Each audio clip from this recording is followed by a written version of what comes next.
Hello, truth seekers all over the world. This is Matthew Beavers with Back to the Covenant. Hope you're having an amazing day wherever you're at in the world. Hope God is blessing you in your life. So I'm blessed to have this is Journey to the Truth interview series, episode number 7. Woo! How about that? Number completion. So I'm blessed to be joined with Courtney from Biblical Apologetics. What's up, sister? Shalom, shalom. How are you? I'm excellent. It's good to finally get this going. Yeah, just an FYI for anybody that listens to this on a podcast or watches this anywhere that it's on video. Last time we tried to do this, we were about 25 minutes in and my power went out and it glitched like 3 times. Oh, I just slapped my mic. It glitched out like 3 times and my power just completely went out. So hopefully Abba's with us and we won't have any issues like that. It's pretty sunny outside, so there's no rain. So let's jump into it. So this is called Journey to the Truth. So why don't you share a little bit about your story, your testimony of your journey to the truth? So I was born mainstream Christian, grew up in like the Baptist Methodist churches. I never really, I know a lot of people have the same Baptist background. I never really had a whole lot of, I guess, theological clause in me, so to speak. I mean, I grew up knowing about the rapture and the Trinity and all of these things. It just never had a real big hold on me. So I went to church with my extended family. So I went to church with my dad's sister, whom is like a second mom to me, and my mom's sister and their kids. And they went to a non-denominational church. My aunt, so my dad's sister, was Baptist Methodist. So we bounced around from church to church looking for like the right one, because there's different types of Baptists. Yep. There's different types. And so growing up, I would go. And I guess because my aunt and uncle are kind of up in age, comparative to my mom, which my mom was like 17 when she had me. So it's a little bit closer of an age grouping there than my aunt and uncle. So we always went to church. And I don't know why, but they never let me go. Either they didn't let me go or I didn't want to go or something like that, to the kids sanctuary. Okay. I always had to go to the adult sanctuary. And it was so boring. It was so boring to me. I don't know why. It's so weird because I love the Bible so much now, but it was so boring then. And so my aunt would feed me cookies to get me to be quiet. She'd be like, here's another one. She'd literally pack a Ziploc baggie of cookies. Wow. I was slouching in my chair, like, I don't want to be here. And whatever works. Whatever kept me quiet. It was, I don't know, 25 minutes in, I was like, this is done. I'm ready to go. And so she would feed me that and little snacks, Capri Sun snack, all the things to get me to be quiet. And so I don't know if it was that or just the hypocritical part of Christianity. Like, you bump into someone and they're, oh, brother, oh, sister. And they act so caring and so loving in church. And then you bump into them at Walmart in front of their other grouping of friends. And all of a sudden they act like they don't know you, or there's some sort of standoffishness or hypocrisy. Baptists, they're real big, depending on which one, they're real big in not drinking. Yeah, I was thinking that. They'll go to places, or like, making sure you don't covet with your eyes, but then they'll go to places like Hooters for lunch.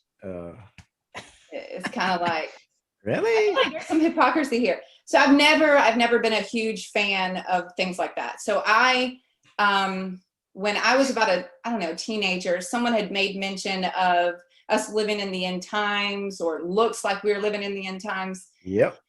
And it piqued my interest. And so I started studying. And then, of course, when you study, you get into like all the conspiracy stuff. I won't say too many things. I don't want to flag your channel. Thank you. You're welcome. But what's up. all the things. And so I've been Torah observant for 10 plus years now. Is this one of them? Yes, that's one of them. And then when a day starts and all of that were some of the first few things that I started studying.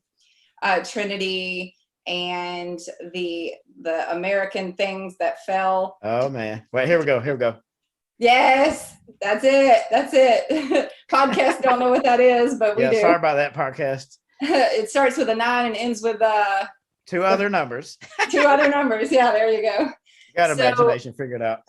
yeah, so studying that, so I started studying all of that, and of course, when you start to study that, you get into a lot of the other aspects of it, and before you know it, you come to this realization that Jesus is not the name that his mama gave him, and so Yep. you're like, so what was it? And then you go through the whole, is it Yeshua? Is it Yahushua? Is it Yahshua? You go through all of that, and you're like, Yep. then I realized I need to learn Hebrew. I need to figure something out. I need to study under some people. And so that's really how my transition came in. I was real big into conspiracy, and I've always had a natural approach to things. Like my grandfather was Native American.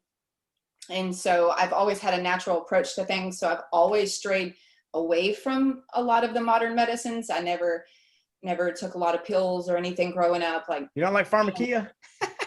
yeah, so a lot of that. So I, prior to that, I would study herbalism under a local herbalist and things like that. So did all of that, and then I got to a point where I was like, I really want to dive into the Bible, and I started learning more about that. And boom, next thing you know, this thing called Torah is popping up everywhere, and you're like, Yep.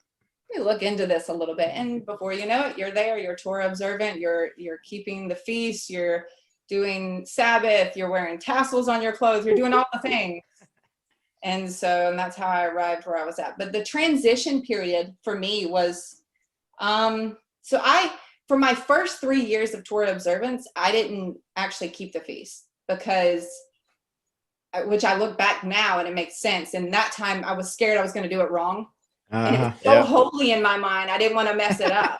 I was like, oh, God, I'm mentally observing Passover. I'm mentally observing unleavened bread, and I wouldn't eat, but I wouldn't do anything. So I just backed away from everything. So, and then after 3 years, it's kind of like the tree, the uncircumcised tree. You start to realize there's a progression within this, and learning and growing and experiencing and then doing. So that's a nice analogy. Yeah, hopefully. You're a good sharer, as you call yourself. Yeah, sharer of the word. Yeah. How have you benefited spiritually by keeping Torah? Has it increased your faith in Yeshua? Oh, 100%. Like, no, a million fold. That's a big number. Huge, like infinity. Like, I can't explain it enough. When you read the New Testament, and first of all, you're removed from the New Testament, right? Like, you have no clue what's going on. Your society. Right. You're like, customs. What? Why are they arguing over? Okay, Peter, he said he loved you 3 times. Why are we talking? Jesus, he said he loved you. And before you know it, you start looking at the words behind it, and you're like, it's a different kind of love, The agape versus. So you start to learn that there is, there's some things that need to be expounded on. Like, if I were to say, hey, you're barking up the wrong tree, someone's probably not going to understand that idiom if they're not an English speaker. Yep. And so there's a lot of those things that really were huge for me. And then, I started to read the book of Revelation and actually understand, because I understood the book of Daniel and the book of Ezekiel and things like that. And so these are things that help to increase and benefit my understanding of how Yeshua is the Messiah. Nice. Yeah, you got to understand idioms to understand scripture. Yeah, absolutely. It's a must. So what challenges would you say you faced since starting to keep Torah? What? Say that again. What challenges have you faced after you started keeping Torah? So my husband and I opened our business in 2016. Okay. And that really has been blessed. Prior to that, my husband did a lot of work from our home. I think God set it up this way. Honestly, if I look back, I go, look, like, for example, my son just had heart surgery, this afforded us the opportunity to go to the hospital and not work on someone else's schedule. Oh, like, that's a blessing. It was a blessing to be able to shut down our business early. I mean, yes, it cost us money, but it was a blessing to be able to do that and not have to ask permission from the boss, because he is the boss. That's what's up. And so those little things like that. I'm going to be real with you. Another thing that is difficult is, not being able to go out on Friday or Saturday. Sometimes, we close our business. We work Monday through Friday, and we close our business down at 4:00 all year long because Shabbat comes earlier in the wintertime. Yeah. So our hours used to be longer, but then we had to scale it back because we were like, wait a minute. Wintertime, Shabbat comes earlier, so we got to close down at 4:00, so we're out of there before Shabbat. But I would love to sometimes go out with my husband, and reason why this is inconvenient is only because we're in an exile. Like if we weren't in an exile, this wouldn't be inconvenient. Like everything would be closed on Shabbat and everything would be open on Sunday. Exactly. But everything closes early on Sunday, so like we're rushing to get all of our errands ran and shopping all in one day. Yep. That's kind of inconvenient. And I wouldn't say that's really like a struggle, but I mean, it makes it to where we're like, okay, well, we didn't get it done. We'll do it next Sunday. And then that stuff gets pushed on the next Sunday. Yeah.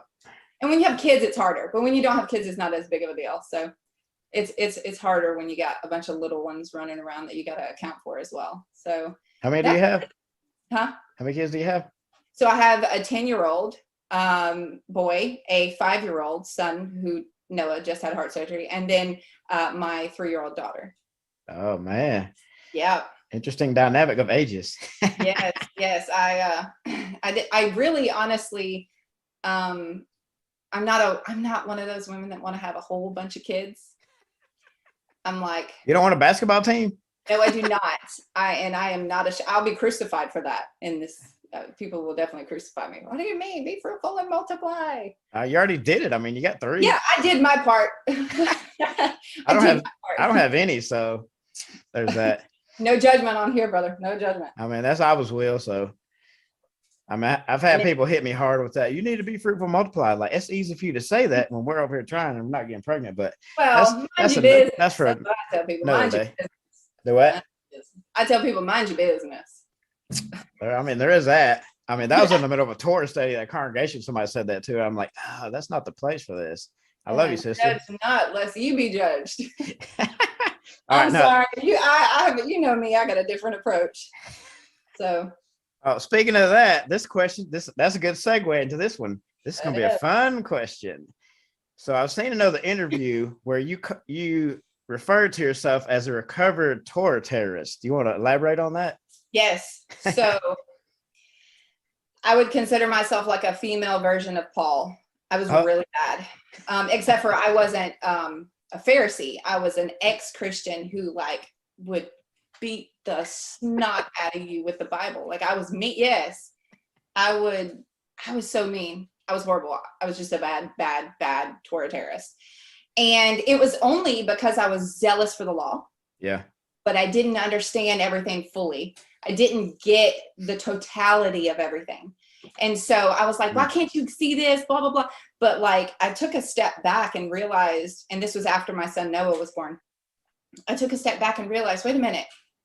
How would I have felt if, let's say 15 years ago, this version of me came to me 15 years ago and was beating me over the head with the Bible? Like, why don't you get this Torah stuff? I was, what are you talking about, Torah? What is Torah? I wouldn't even have a clue, right?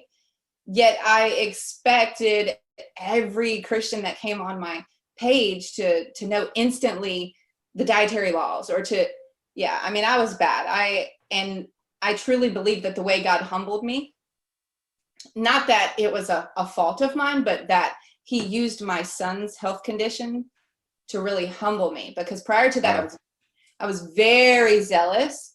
After my son was born, I realized when I was in the hospital for months, I mean, his first 10 months in the hospital, 7 of those was spent in the hospital without leaving. Wow. 7 months. And I had one other child at the time. It was difficult, and you couldn't stay overnight with any other children. You had to leave by 9. And so it was very difficult. And I would pray and I would ask for prayers. And do you know all the people that would pray for me were mainstream Christians? Ouch. That hurts. I would get a few, of the Torah folks, that have been friends with me for quite some time now. They would pray for me, but a large majority of Christians, there were Christians that brought me food.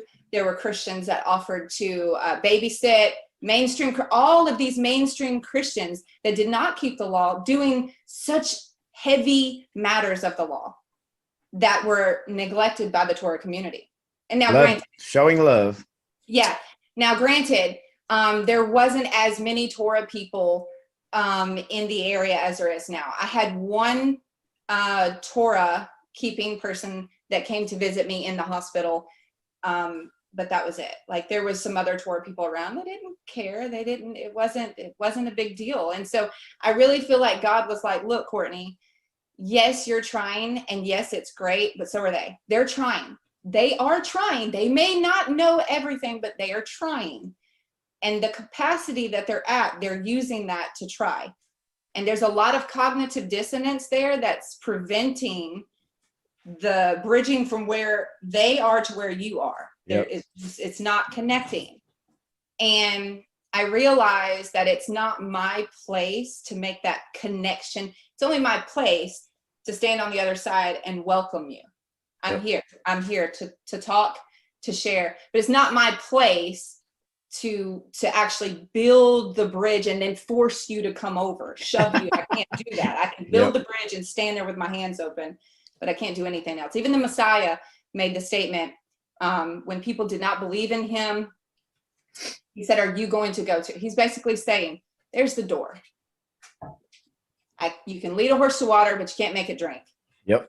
So I had to be more humble. And the way that I think God humbled me was to allow me to see that mainstream Christians were doing a lot of the heavier matters, more so than myself. And that was significant. And I hit my knees and I prayed and I asked him to forgive me for all of my overzealous without a good filter. And yeah, you can be overzealous and not have the proper filter. If you have a filter, I think being zealous is good, but don't be a zealot. Discernment is the key. Discernment. Yes, absolutely. Yeah, that's awesome since you're taking a sip. So a couple things of what you're just saying. So you're zealous, and this is kind of a strange phrase, but I like to use it every once in a while. You're vomiting your enthusiasm on people. Absolutely. And then with the Christians, I would say they were keeping aspects of the Torah because they were showing you love. So yes, more. People don't realize that Christians do keep Torah. It's just not all of everything, but they do keep some of it. And here's where I may catch some flack. They keep the moral aspect of the Torah. They don't keep the ceremonial aspect. Now I know people are gonna be like, "That's a man-made thing." Actually, a lot of things are man-made verbiage, but the concepts are found in the Tanakh. I think we might get some comments on that. Yep. When it's uploaded later. Yeah, we will. All right, here's an interesting one. Might get some comments off this question too. So from your perspective, what role does Torah play in your salvation or your path to salvation? Y'all ready? For this? Pin drop. 0. Oh, no, nothing. She didn't. Oh, nothing. It doesn't play a role in your resurrection. Your salvation. So let's define what salvation is. Okay, so there's 2 forms of salvation.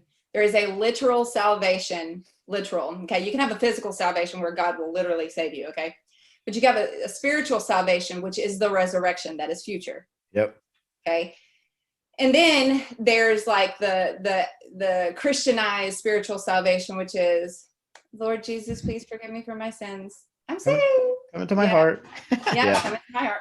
So anytime you have a conversation with someone, you always got to get them to say what they're thinking about salvation. What is salvation to you? So define the term. Define your terms. Yes, I'm very big into defining terms. I love word studies. That's kind of where man. where I'm at right now with a lot of things. So Torah plays absolutely zero role in if you're resurrected or not. Okay, so I'm not saying that you can be a lawbreaker. Like, what is lawbreaker? Okay, so we even got to define that. What is law? Okay, or again, Christians keep law. They keep a lot of the moral code. Okay, I actually have notes here, which is interesting. So, you know, when Yeshua was asked, which commands should I keep to inherit eternal life? Well, you know, he never mentions the first, listen, he never mentions the first 4 ever. Neither does Paul. He mentions, don't murder, don't commit adultery, don't steal, don't bear false witness, honor your parents, and love your neighbor as yourself. That's no coveting, in other words. Yep. The bottom half of the, quote, Big 10. And those are moral. That's what every human being can do to be a good human being to another. Yes. The ceremonial aspects are wearing tassels, eating clean, not defiling yourself, not going to the temple defiled. That's a ceremonial thing. We don't understand that today as a whole because there's no temple, no priesthood, nobody to tell you, hey, if you come in this temple with blood all over you or unclean, a leper, you're going to have some problems. Yeah. So there's nobody laying down the rules. Okay. So this is why it's kind of a free for all. Everybody's making up their own stuff here. But there is a difference between a moral and a ceremonial law. I think everyone should keep all of it. But we must make a distinction of what is for salvation and what is to allow you to be a higher ranking person in his kingdom. There's two totally different. That's a good distinction. Yes, it has to be made. Has to. All right, here's another fun one. Okay. What are the top 3 arguments that you see out there about Paul and the Torah? Okay, so do you mean from an anti-missionary perspective or just all of the above? I know what you're going to mention, but just whatever you experience. So so if you don't know my channel, most of the stuff that I do is geared towards more mature Christians. I do a lot of deep Hebraic studies.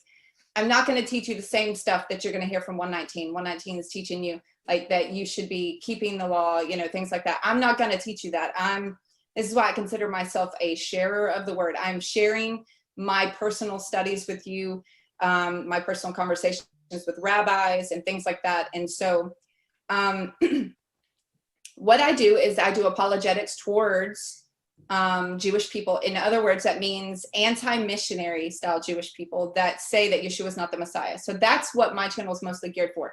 And if you are a mainstream Christian or a Torah observant Christian and you are wanting to edify yourself and get sharper and being able to very quick pop back, when they say something to you, that's what my channel is for. It's to edify. It's a meat channel, not necessarily a milk channel. So it's deeper studies. It's deeper studies, yes. And there's a whole lot of cross-referencing. There's Hebrew that's used, word studies, blah, blah, blah. I mean, you've seen the picture of the guy where he's like pointing and it's a bunch of strings. Yeah. That's my studies. Nice. So with that being said, I get it from both sides. Oh, yeah. So I get it from the mainstream Christians. Like, you got to see my last upload. I've got Jews and Christians arguing with me. Wow. They say, no, we can eat whatever we want. All foods are clean. Don't you understand? Even, Peter and Acts and the food law, all of that. 1 Timothy 4. Yeah. Yeah. Okay. So you have that one. And then you have Jews saying the same things that Christians are saying. So look, we have mainstream Christians that are saying, Paul says you can eat whatever you want. Jesus says you can eat whatever you want. And a Jew's going, see, even they say, you can eat whatever you want. Therefore, he is not Mashiach and he is breaking Torah. Oh, wow. So I have to, that's why my apologetics are different than what you're going to hear from Dr. Michael Brown, who is a very knowledgeable scholar and knows Semitic language better than myself, knows Semitic language, but his apologetics are geared towards mainstream, whereas he doesn't keep Torah. I keep Torah. So my apologetics are going to be different. And so one of the videos I recently did a few months back was on Galatians 3 in regards to verse 10. And when Paul quotes from a very pro-Torah passage, and it says, those of you who are outside of the law, or in the law are cursed. So Christians will say, see, if you do the law, you're cursed. And Jews will go, see, you do the law, you're cursed. Paul says, he was a heretic. And I go, no, that's not what, neither one of you are right. If you look, the word ek in Greek means out of, meaning if you are outside of the Torah and keeping that, you're cursed. For we know that anyone who breaks Torah is immediately, quote, cursed and falls outside of the blessings of God. And then we have to start flipping through our Bible going, well, how do we get back in God's good grace? And so there's more to the story, but you only get these one-liners. I cannot stand broad brush painting the entire Bible one-liner. I cannot. Context. Yes, context is key. So I like to say context is king. King, I-N-G. Yeah, that's what I say, but key works too. Key, because I think it unlocks everything. Oh yeah, it's the key. It unlocks the truth of the scriptures. Amen. All right, this one will be a little not as controversial, I guess. Yeah. So share a cool story that's happened to you since you started keeping Torah, maybe a memorable feast moment or something like that. So this one's actually a little hard because I've not had a whole lot of fellowship because of my son and his heart surgery. So, he just had his 5th heart surgery. He was 5 years old. Wow, that's a lot. Yeah. So we can't really get too far. So I'll share an interesting story.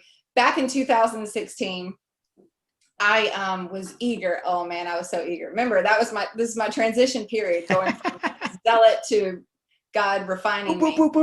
Yeah. I'm like, I'm not kidding. I literally begged my husband, please, can we go to Zach Bauer's Sukkot, please? And he was like, Courtney, it's like 8 hours away. I'm like, please, you don't understand. I need this. I need this fellowship. I know these people, but I've never met them. Yeah. And it was one day away. We packed, I rented a U-Haul. He gave me permission. We packed, I rented a U-Haul, threw it all in. I sped through everything. My son was about 3.5 months old. He had just gotten out of the hospital. Do you see how this is silly of me, right? Like, I'm willing to risk my kid. And now granted, I called Zach. I'm like, Zach, where's the nearest hospital? I'm planning, I'm mapping, I'm analyzing. Okay, we get in trouble, it's 45 minutes away, but all the things. Okay. So we get up there, got pictures. It's amazing. 20 minutes before we get there, we're T-boned. Oh no. Okay. Wow. Immediately, Zach Bauer, Dustin, all the guys, they jump in the car and they come and get us. Cause we have Zach is like way out there. It's in the boonies. His dirt road takes 20 minutes to get down once you get off the main road. He's in the sticks. He's in the sticks. And up on a hill. And granted, we had a U-Haul because my kid has a lot of medical stuff. We had all kinds of stuff. So they come and get us. Then I think we were there 1.5 nights or something like it was something like that. Okay. It was dark when we arrived. We slept one night and the next day, so my son had a feeding tube down his nose and it went into his stomach and into his intestines because he can't have food in his stomach. But anyways, everyone's, oh, he's so cute. And I'm like, oh, thanks. He just got out of the hospital. Wow, Mom, that was brave. Yeah, that was stupid. I get up. I'm like, okay, let's go join the festivities. I get up. I grab him. And he has a pump bag, right? And it's a book bag. Yeah. I walk off and my husband goes, no. And whoop, out comes the feeding tube. Oh, no. And I'm like, oh, no. That means we got to go back home. I was there for all of maybe 2 days. And we packed up because my son can't eat by mouth. We packed up, we had to leave. We stayed in a hotel that was just right down the road in the town, little rinky-dink hotel to bathe and get our, it was crazy because Zach's off grid. And so why is that inspirational? Okay, so here's what it taught me. Because God always uses these little moments to teach you something. It taught me, one, don't be so zealous. Take your time. Don't wish for yes, Courtney, you'd been keeping Torah for a while. Yes, you didn't have fellowship. Give it time in its season, okay? And so I was overzealous rushing. I had to do it, and God humbled me. And I was even willing to kind of, I guess, risk my son being out in the boonies. I mean, we brought a generator and all that, but like, I wasn't thinking clearly. And I feel like in that moment, I look back now and I go, man, I learned a lot from that. I know it seems like, dang, I thought you were going to share something like amazing. Well, to me, these moments are amazing because it's in these trials and tribulations that I feel like I can grow as a believer, instead of just like, if all these great things happen, like my first 3-4 years into Torah was amazing. Like financially, we were great. God was blessing us. I mean, it was like doling out all kinds of amazing things. And then all of a sudden, God required it of us. Like, okay, you're 3-4 years into this. Let me see you walk the line. And I'm shaking in my boots going, wait, what do you mean? It's like this situation with Job. God's like, okay, fine, go test him. Because he only cares, God, because you bless him. You've put in a hinge around him, and he's good. Yep. Take things from him, see how it works. And so in those moments, I have seen God work, and especially with my son, a lot of these things I've seen God work. It's been amazing. So nice. Yeah. That was a good story. It was kind of funny, kind of try to be a little light about it, because it was hard when we were going through it. You have a better perspective after the fact. And You've yep, grown exactly. from it. So have you ever personally experienced a miracle? Okay. This was I think. I mean, I don't know. Okay. So I can't be sure. So when I was young, there was twice in my life where I think I should have drowned. Oh, wow. And anybody that knows me, I am not hyper spiritual. I don't go, oh, the Holy Spirit, this or that. Like if I back out of my driveway and all of a sudden, like, the new cars, they have the backup brakes and it just stops you if it sees something go by, and I go, oh, that was God saving me from the car that went by. I'm not like that. Yeah. But if I look back on 2 incidents in my life, one, I was in the bathtub, and I'm kind of hypoglycemic, so I have to eat quite frequently, or I get the shakes and my blood sugar gets too low. Yep. And so with that being said, I was in a hot bathtub and I was relaxing. I was a child, and I had my whole face, except for just like my nose and the tips of my lips, like covered, like the water was just all covered except for that spot. Huh. And I remember getting sleepy and I started to doze off. And I remember trying to wake up, and for some reason I couldn't lift my arms because, like, I don't know, they were just numb or something. I felt weird. I felt very, very weird. Huh. And when I opened my eyes, I was underwater and it felt like I was breathing. It was weird. I'm telling you, like, I don't even want to tell the story because people are going to be like, you're crazy. I'm telling you, it was weird. And then there was another time I was in a I'm a great swimmer, amazing swimmer. I'm really good at swimming. So there should be no reason why I should drown. I grew up in Central Florida. I mean, swimming was the thing. Yep. So I'm in a pool in Central Florida as a child with my aunt and uncle watching. And I would do this weird thing where I would jump from one end of the pool all the way down, like jump up, and then I would go, and you let all your air out so that you can sink to the bottom. Oh, yeah. If your air, you stay up. Yep. Well, it was like a 9-foot deep pool, and I had done that like 50 times. I mean, I was just doing it back and forth. And so I got to the deep end, and I let all of my air out, and I couldn't feel the floor yet. And I realized, I'm fixing to breathe in deep, and I need to do something. And I was trying to make my way back up, and I don't know, I took a deep breath in, and it was like for a split second, it was like God gave me an extra breath. It sounds really weird, but I opened my eyes and I had just taken air in underwater. Twice this happened in my life. And I'm not testing God. I'm not doing that again to see if it works again. But that last time I realized I need to quit playing. Like, I'm gonna die. I'm gonna drown. Like, and so I remember I came up and I swam to the edge and I got out of the pool and I was done. I was like, I'm done. I'm not getting back in that water.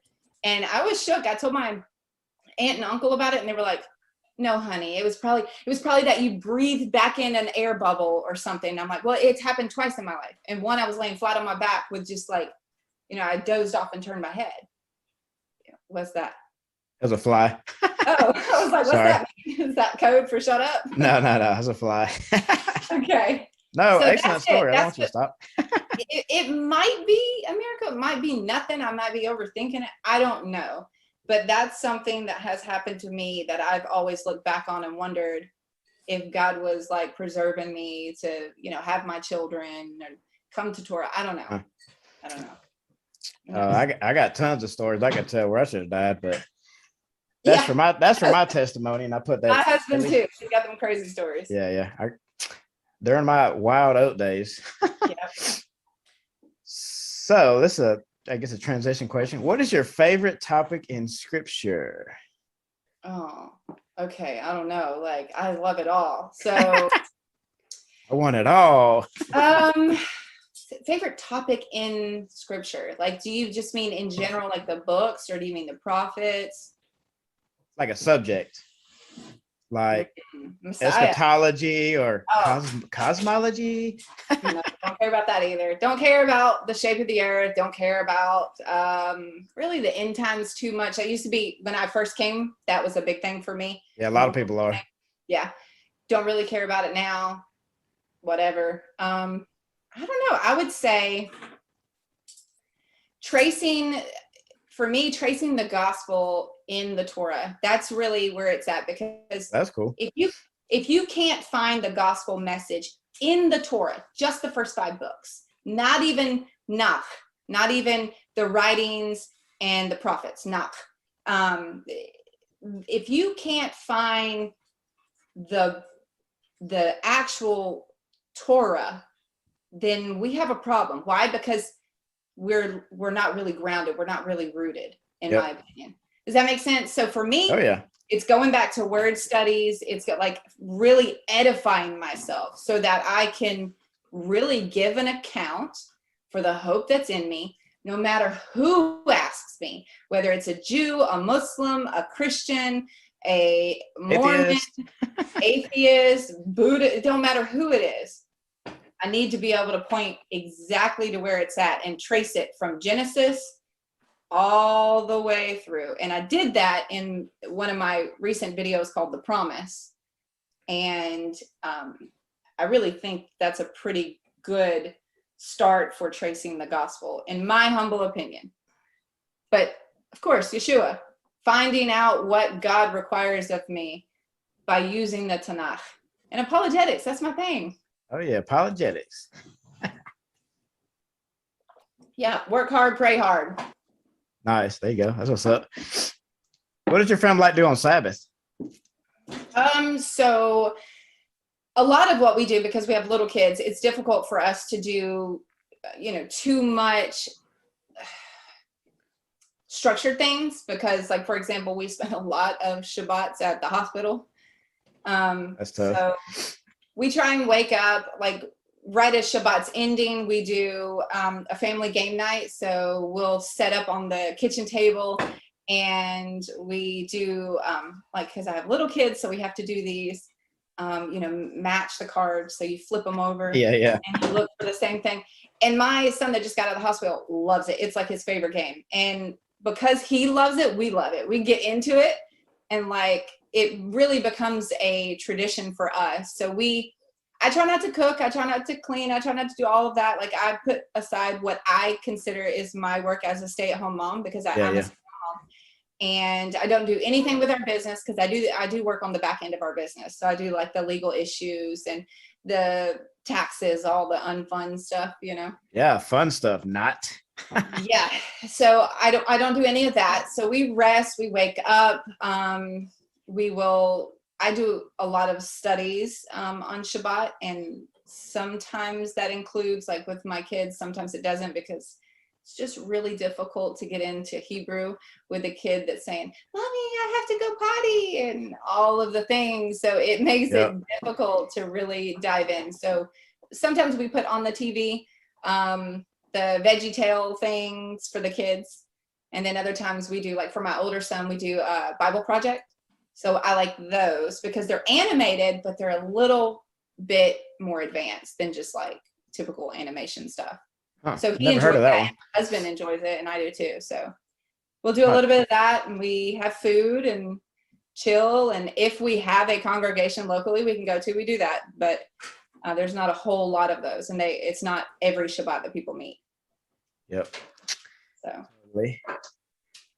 So do you have any current projects you're working on that's helping to build y'all's kingdom?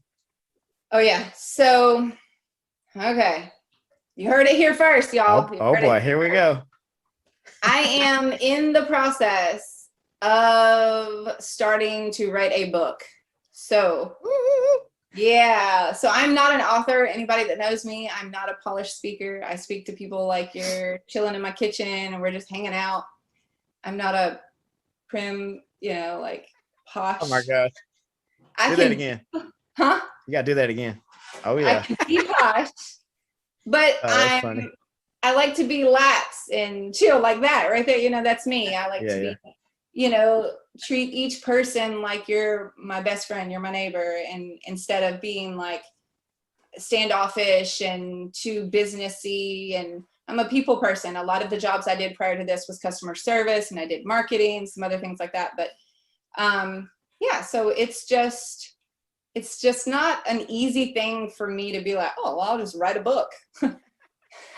What? No, I don't even know how to do that. That I might be tackling that. See, a lot of my stuff. So I have my Bible study. So I've had this. Oh my goodness, look at that. So that thing's thick. Yeah, so this is like a lot of my studies. So you're going to put a bunch of your studies in the book? Is that what you're going to do? Yes.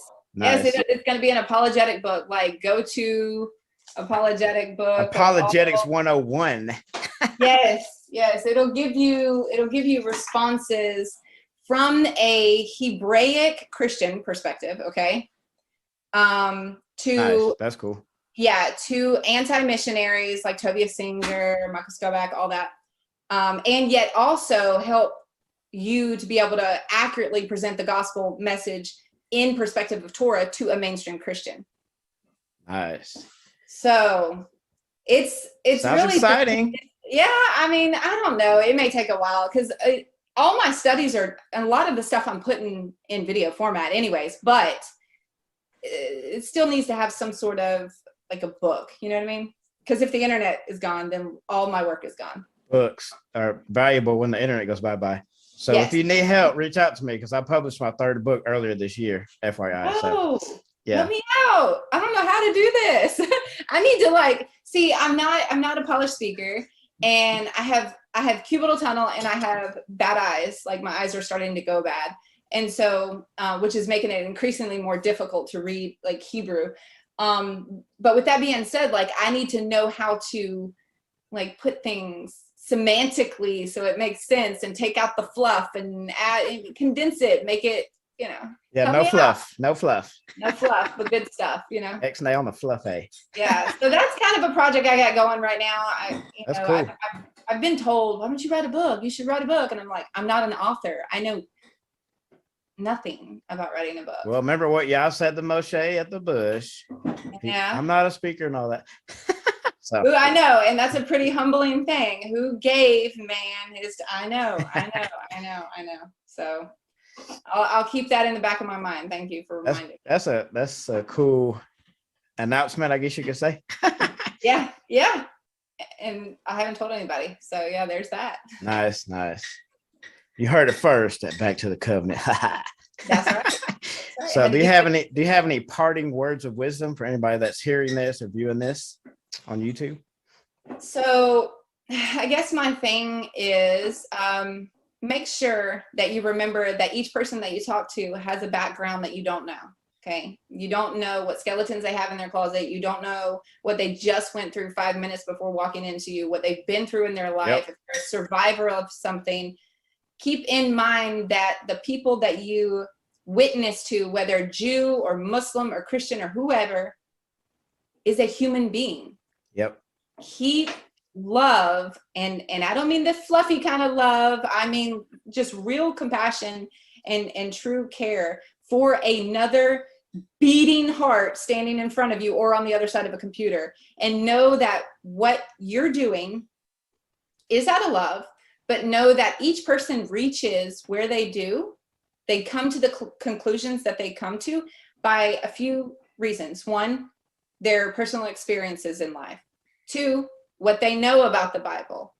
And then three, testing and studying. And that is an area that a lot of people lack in. So understand those three things, and that should help you better witness to people with compassion, because I do believe that what is good for me is good for you. What is good for me is good for other people. But I do understand that all things don't shape perfectly into every world. So remember to keep love at the forefront. Make sure that you witness effectively, which is by knowing the gospel message from the beginning to Revelation. Okay.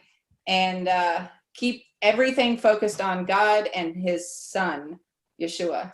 And then everything else will be credited.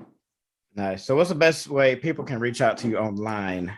So if you go to my channel, Biblical Apologetics, and go to the About section, you'll see an email address if you need to reach me to do interviews or debates. You can find me on Facebook. A lot of stuff I share on Facebook is a lot of my personal life as well. So, like, for example, I haven't told a lot of people on my channel that have a son with a heart defect and spent months in the hospital.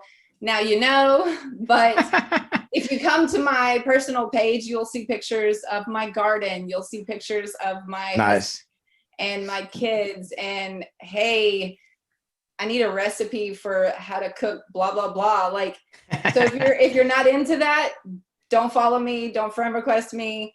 If you just want theological stuff, my channel is where it's at. But if you want a more personal interaction with me, then my Facebook page is where it's at. So nice. So this was awesome. I really had a blast interviewing you. Thank you. Shalom, sister, and have an awesome rest of your day. Shalom Aleichem, everyone.